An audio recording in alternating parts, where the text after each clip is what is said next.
Welcome back. You know it's a Friday because I'm pushing the time of doing this and uploading it. Fridays always start early. Actually, they don't today. They are at 6. I thought they started at 4. No, it's Pacific Central Time. Never mind. Alright, so Overwatch League. Stage 2, Week 4. Getting towards the end of Stage 2 here. It's crazy. This stage has flown by for me. Probably because my team's been doing better, a lot better than Stage 1. Maybe that's why it's going a lot faster. It's just, I don't know, I feel like Stage 2 is a lot more fun to watch for me, just every game. So, after these 2 days, before next week, I might actually do this as like a separate video on Tuesday, or I'll combo it with the predictions on Wednesday. We shall see. But I'm going to talk about the Stage 2 playoff picture because it's going to be pretty clear after this week. There's going to be a couple teams vying for their spot. But, yeah, alright, let's just get straight into it. We had some great matches Wednesday and yesterday. I think some standout ones were Florida versus Los Angeles Valiant. That was very good. Houston Outlaws versus LA Gladiators was great. Dynasty against Excelsior was just as good as everyone thought it would be. So if you missed some of those, you can go, I believe, on the Overwatch League website and find them and watch them. Or I know people upload them to YouTube as well. So if you want to see those matches, you can definitely find them somehow. I guess we'll just talk about our first matchup, which should be a very good one.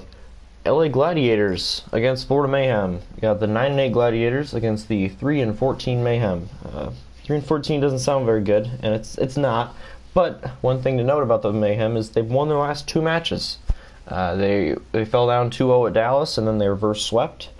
And it's like, yeah, Dallas isn't the best team in the league, not by a long shot, but getting a reverse sweep is always really good. And they were 1-14 at the time before they won that match. So that was a great sign for them. The match beforehand, they almost beat the Outlaws. So that was also a good building block. And then they played against the 11-5 Los Angeles Valiant, who are in 4th place, still are in 4th place, and they beat them. They beat just straight up 3-1. They beat them. They outperformed them. Logix, they're mainly Tracer. He plays Widow every now and again. And that's about it for those. Those are his main heroes. Like, sometimes you'll see a McCree occasionally, but it's basically Tracer, and then with Widow, if it's a good Widow map. He went absolutely nuts, was carrying his team, just absolutely destroying the Valiant, outplaying Soon. It was really good to see. I was happy for him. He went nuts, and they ended up getting the win. I think his kills to deaths was like plus 34 on the day. So yeah, he was absolutely popping off. They look a lot better as a team. Obviously they're not contending for playoffs at this point. They'd have to go on a massive win streak to be considered for that. And they're also not in contention for the Stage 2 playoffs, but getting 2 wins in a row, getting your win total from 1 to 3 in a week, it's pretty great for them. I think they're just a team that's only going to keep going up from here. And yeah, they are not a team to be taken lightly. Not at all. Not anymore. Then we got the Gladiators. So, the Gladiators, they played the Houston Outlaws yesterday, and they won in 5. And it was a very, very good match, very entertaining. I was super proud of the Gladiators.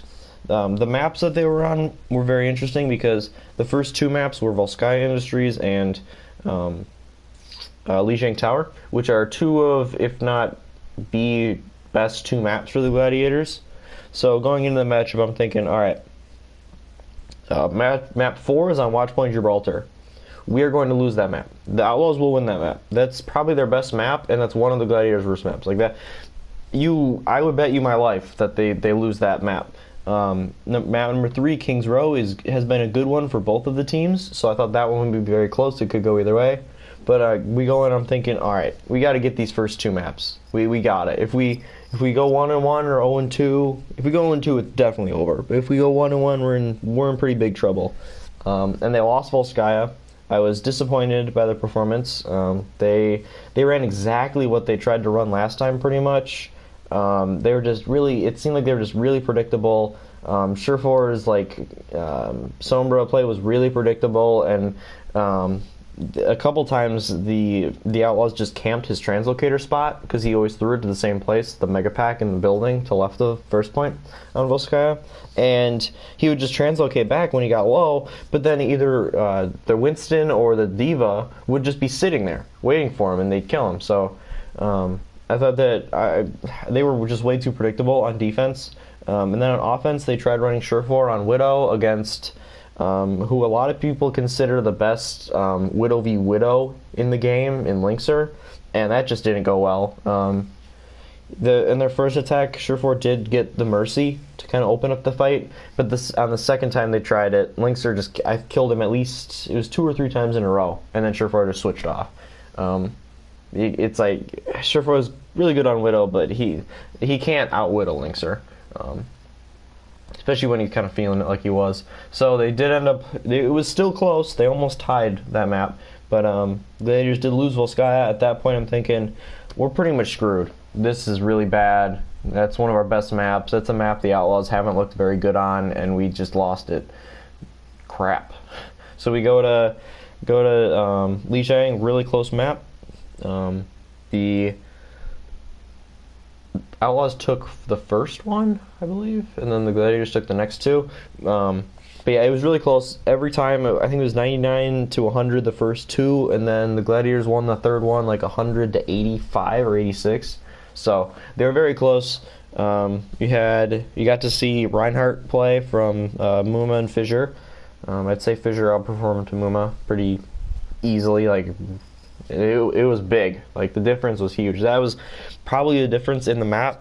Hydration showed again why he's such a Katoomfist. Like anyone who knows me or has seen me talk about Overwatch a lot, you'll know that I hate Doomfist. I really hate him. He's my least favorite character in the game. Just like to play as, to play against, design-wise, abilities-wise, I just really hate him. But even I enjoy watching Hydration play him. Like it's insane to me because it's a character that I hate so much, but because he plays him so well and like his movement is so great and just the combos that he does, so it's interesting for me because normally like when I first heard that he loves playing Doomfist, I'm like, oh great, but he can play the freaking hero, let me tell you. So yeah, that one was very close. So it's 1-1 going in halftime. I'm thinking, all right, we got a chance here, but best case scenario for us, it's going to 5. We got to win Kings Row. Got to win Kings Row. And they did. They played a very good defense. They only let the Outlaws get like 35% on the first point. They full held them, and then they won on their first attack. They ran a Sombra. They ran Big Goose on the Sombra, and he got his EMP really fast. Charged it up, killed them. That's it. Game. Map over. I thought that one was going to be very close. It was not. I was very impressed. And then the fourth map, Gladiators up 2-1. They go to Watch Point, and like I thought, the Outlaws won very easily. Gladiators got full held again. Gladiators C9 to first point. They let Jake back cap it on Tracer, even though he had tried to do that on like the previous 3 attempts. So it's like, what are you doing? Why do we not know this? So that was annoying. Their play and their strategy on Watchpoint I really don't like. They play way too passively on attack for Watchpoint, and then for defense they committed too much to the server room. Because like there's the room with the mega health pack, like up those stairs on first point. But they committed so hard to that, and then they gave up so much free push that they were in a horrible position because they had to like keep going back to the objective to prevent it from getting back cap, but then they wanted to stay in server room, so then they were kind of split, and then they just abandoned the card and it got back cap. So it's like, What are you doing? They need a new strategy on that map, otherwise they're gonna keep losing it. I think they're 0-3 on it. They lost on it to the Dynasty. They lost against the Outlaws, and I think they did beat Valiant on it, barely. They barely beat Valiant on that map. But yeah, they just need to be more aggressive on offense, and then on defense, I don't know. We'll see with that. I think they need to. Playing in server room is fine, but they give up too much free push in the beginning. Like I think the Outlaws got like 55 meters or something like that before the Gladiators even touched it. I don't like that. I don't like that strategy. Anyway, goes to game 5. Gladiators pretty easily take the first point of Ilios. So then they go to Ruin, and I'm thinking, well, okay, this one's going to the last one, because Ruin, as people who know Overwatch know, is a very good Widow map, very, very good sightlines, and Linkser is the best Widowmaker in the matchup. So I'm thinking, all right, he's going to carry Outlaws for this one. He's going to get a bunch of picks, and they're going to win this one and send it to the decisive point 3 on Ilios to decide the entire match. And then the match starts. Yep, Linkster's on Widow. The Gladiators, they come out, they had Hydration in, right? For their DPS, they had Hydration and Asher in. They did not have Sure for him. And Asher's playing the Widow. No huge surprise there. Hydration's a projectile player. So you're thinking, on Ilios, it's going to be Genji or Pharah. He came out as Lucio. Big Goose, our Lucio player, came out as Sombra.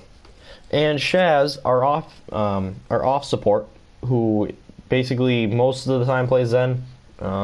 Very occasionally will play Mercy or maybe Ana, but he pretty much most of the time, 90% of the time, you're going to see him on Zen. He came out as Tracer. And for the Outlaws, they had Linkser on Widow, they had Jake on Tracer, and then they had the standard Winston Diva. And I believe their support pair was Zen Mercy, I want to say. But they come out, so we have our projectile DPS playing support. He's the only support. We only have one healer. And we have our 2 supports on Sombra and Tracer. And then we have a Widow, and then we have Winston Diva. I was just like, what in the hell is happening? And they won. It went back and forward the whole way. They won 100-99, but they won with 3 of their players playing entirely new heroes. Shaz actually looked pretty darn good on the Tracer. He outplayed Jake. Hydration, he did a pretty good job. I mean, he did a very good job considering he's a projectile DPS player and like staying alive and getting heals to everyone, and booping targets when necessary and stuff like that. So, yeah, it was insane. I kind of like watched the whole round with like a stupid, like confused grin on my face. It was awesome to see. They like memed it up, and it's fitting because now they're going against the meme team in Florida Mayhem.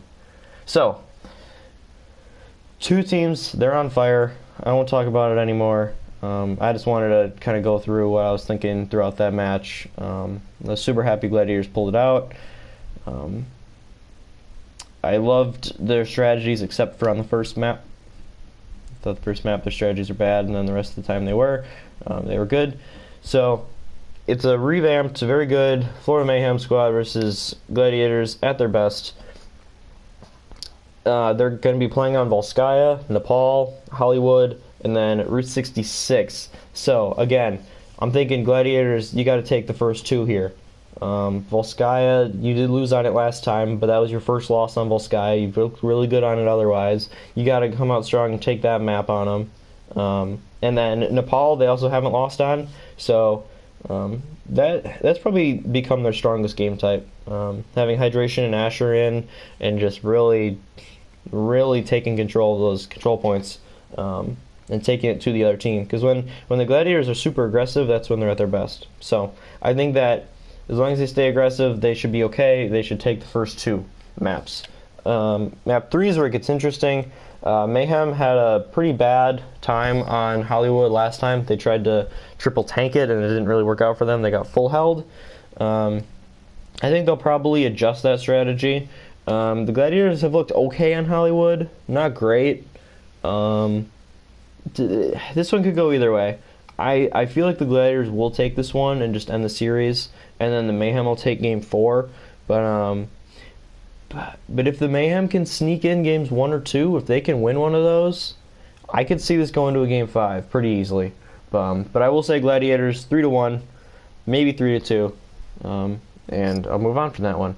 Match number 2, London Spitfire, San Fran Shock. So 11-5 Spitfire against the 5-11 Shock. The Shock are, I think they're about a week away from getting Sinatra back. I think it's about the same for Super. So the reinforcements are coming in. They've been confirmed to have signed 2 players, and rumors are still that they're going to get a third. I don't think that one's been confirmed yet.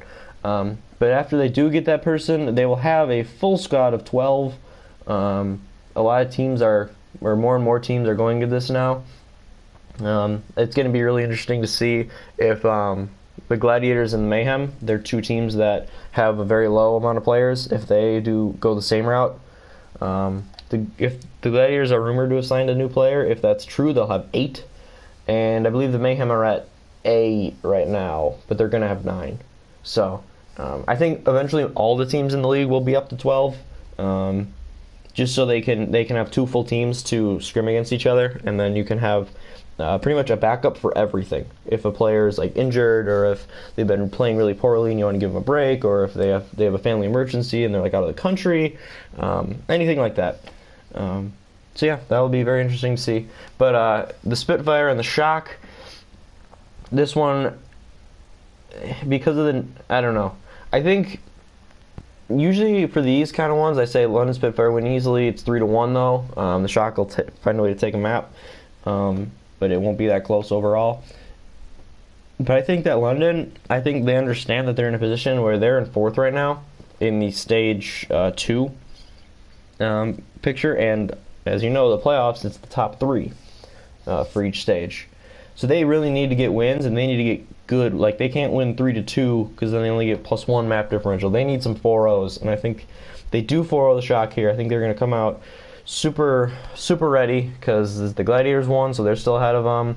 The Excelsior won, so they're a couple ahead of them. The Dynasty are still 6-1, so they're ahead of them. They need to start winning matches, and they need to start winning every map. So I think they will. They'll come out motivated. They'll win easily, 4-0.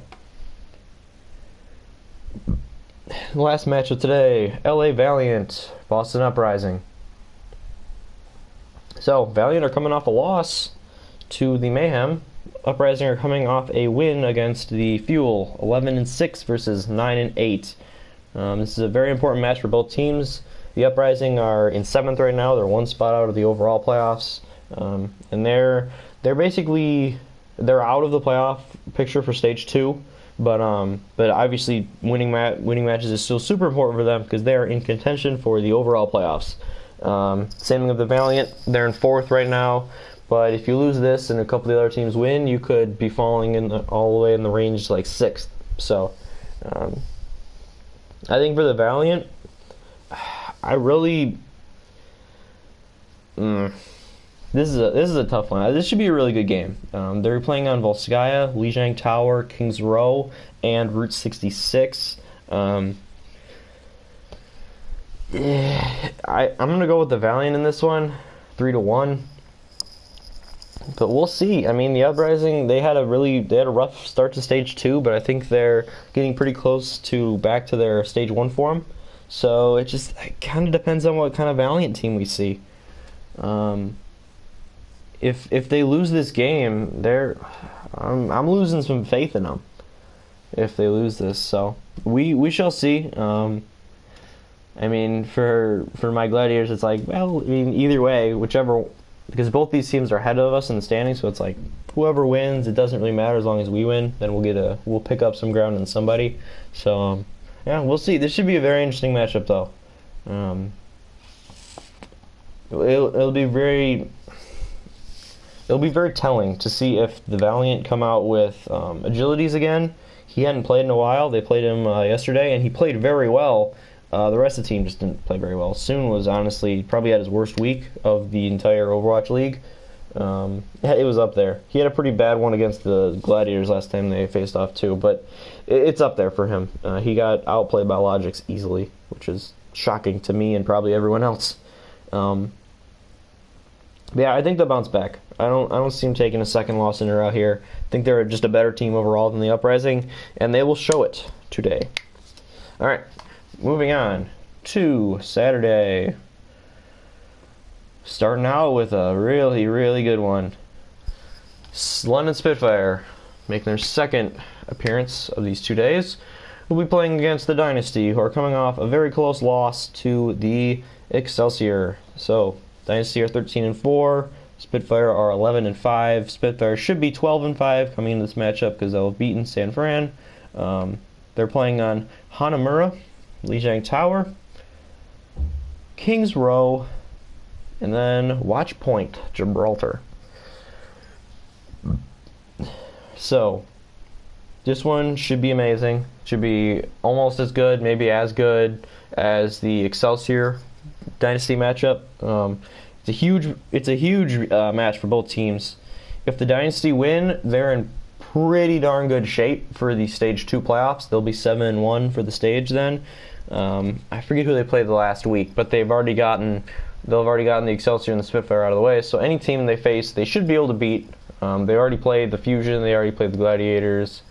I think, yeah, they already played the Valiant. So a lot of those teams that they could be in danger of losing to, they've already played. So we shall see. This one is just, it could go either way. I mean, I think the Spitfire's main advantage is their DPS duo was a bit better, and they're a bit more versatile. I think Dynasty's supports have a slight edge. I think the tanks are right about even, I'd say. Gesture had a bad match against the Gladiators, but he had a very good one the following matchup. So, I don't know. I mean, I'm going to say it goes to 5. The Spitfire won 4-0 last time they played in Stage 1, but the Dynasty, they didn't have Jaehong in, and I think they might have had somebody else out too. It was just a weird lineup that they put out there, and that was when they were kind of in their slump and they got crushed. So I think this one is much, much, much different than that other one. I think because the Dynasty lost to the Excelsior last week, I think they're going to edge this one out. I don't think they lose their second one in a row. I think they win 3-2. They're going to edge them out on Ilios. But no one will be surprised if the Spitfire win. I think the only way people will be surprised is if one team like 4-0s the other. I think pretty much everyone's going to expect it to be really close. Personally, I think I'd be cheering for the Dynasty, because if the Spitfire lose another one, the Gladiators are sitting in pretty good shape at number 3 in the playoffs. So, for Stage 2. So, yeah, either way it turns out, it's going to be a great matchup. Look forward to it. That's probably the matchup this week. Yeah, that's the matchup this week. If you're going to watch one match of Overwatch League, this is the one I would recommend. And the final match of these, or wait, there are 2 more. I don't remember. Anyway, it's the Houston Outlaws against the San Fran Shock. So the Shock will either be 6-11 or 5-12. I think 5-12 after their matchup today, and they'll be playing the Outlaws, who have lost 4 of their last 5. They were 9-3. Now they're down to 10-7. They're out of the playoff picture. Both these teams are for Stage 2. But the Houston Outlaws, they're still in 5th. Still very much a presence in the top tier and in the running for the overall playoffs. Houston needs this one. Let me tell you, they really need this game. I mean, they haven't looked that great recently. I think they played a lot better yesterday, but as this team is constructed now, I don't think they can beat the upper, like the Spitfire, the Dynasty, the Excelsior when they're at their best. I think they need to make a move somewhere. There was an interview with their GM recently, and he said that he didn't think that DPS was or Tracer was their issue. I disagree. I think a lot of people disagree. Clockwork played pretty well yesterday, but he only plays like one map generally. Jake had some moments on Tracer. Linkster is a good Tracer, but a lot of time he's more valuable playing something else. They did sign a Korean player named Arhan, but he's known as a Genji. Tracer is his number 2, and he's not regarded as like one of the tops right now in Korea of the people that are left. So I don't know. Maybe that move will pay off in a big way. Maybe he won't play much. I don't know.